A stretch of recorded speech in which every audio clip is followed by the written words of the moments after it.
I never told my son Marcus I pull in $40,000 every single month. To him I was just Mom, the quiet woman in discount store dresses who came home tired, cooked with whatever was in the fridge, and never once flashed a fancy bag. I liked it that way. Real power doesn't announce itself with logos. It watches.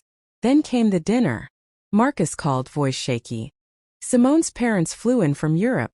They want to meet you. Saturday. That new place downtown. The one where the napkins cost more than your shoes. I heard the subtext loud and clear. Please don't embarrass me. I smiled into the phone. I'll be there, sweetheart. Saturday night I walked into the glittering restaurant looking like I'd been dragged through a thrift store hurricane. Wrinkled gray dress, scuffed flats, hair in a messy knot. Carrying a canvas tote older than my son. The maitre d' almost blocked the door until Marcus waved me in, face flaming red. Simone's parents, Veronica and Franklin, were already holding court. Diamonds flashing, Rolex ticking like a bomb, designer everything screaming money. They looked me over the way you inspect expired milk. Veronica offered a handshake so limp I checked for a pulse. Franklin didn't even stand up. The menu had no prices, because if you have to ask, you can't afford it. Veronica sighed theatrically. Let me order for you, dear. Something modest. Translation, cheapest thing on the list. For 2 hours they flexed. $1,200 a night hotel suite. Private vineyard tours in Bordeaux. The $45,000 they gifted for the kids' house. The $18,000 honeymoon in Santorini. Every sentence ended with a glance at my thrift store dress, waiting for me to shrink. I shrank. I nodded. I played the broke, grateful mouse perfectly. Then Veronica leaned in, voice dripping honey and venom. We've been thinking. Marcus shouldn't have to worry about you. We'll give you $800 a month. Just enough to live comfortably. In exchange, you give the newlyweds space.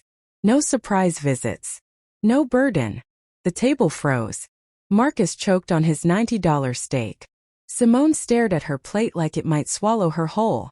I set my fork down, wiped my mouth and let 20 years of corporate steel flood my voice. $800 a month to disappear. Cute. I reached into my ancient tote, pulled out a black card so dark it drank the light, and slid it across the table. Veronica's eyes bugged. She knew what it was. American Express Centurion. Invite only. $500,000 annual spend just to keep it. The kind of card that makes billionaires sweat. Let me tell you who's been paying for what, I said, voice now echoing like a boardroom gavel. I started as a secretary pregnant and abandoned at 23. Raised Marcus on $9 an hour. Put myself through night school.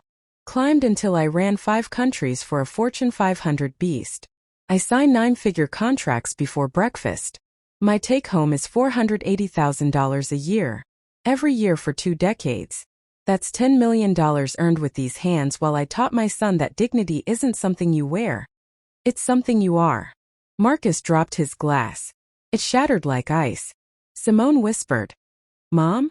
Veronica tried to speak. Nothing came out. I kept going. I dressed like this tonight to see exactly who you are when you think someone has nothing. And baby, you showed me. Every smirk, every pitying sigh, every time you called me a burden. I felt it. I stored it. And now you get to live with it. Franklin's platinum cards got declined, one after another, right there in front of the waiter. The universe has jokes. I paid the $1,400 tab with one tap of my metal card. Left a $500 tip.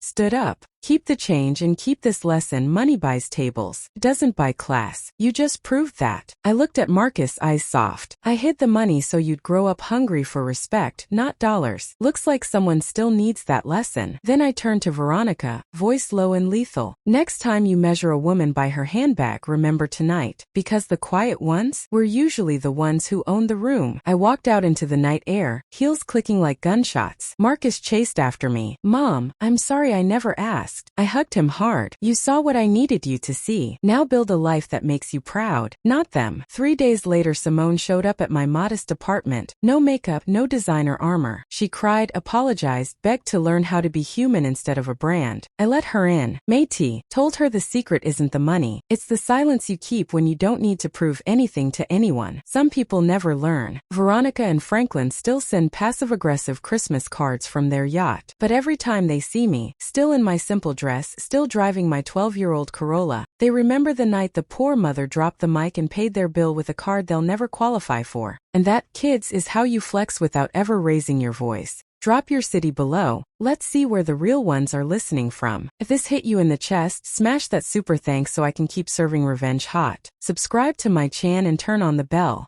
See you in the next video.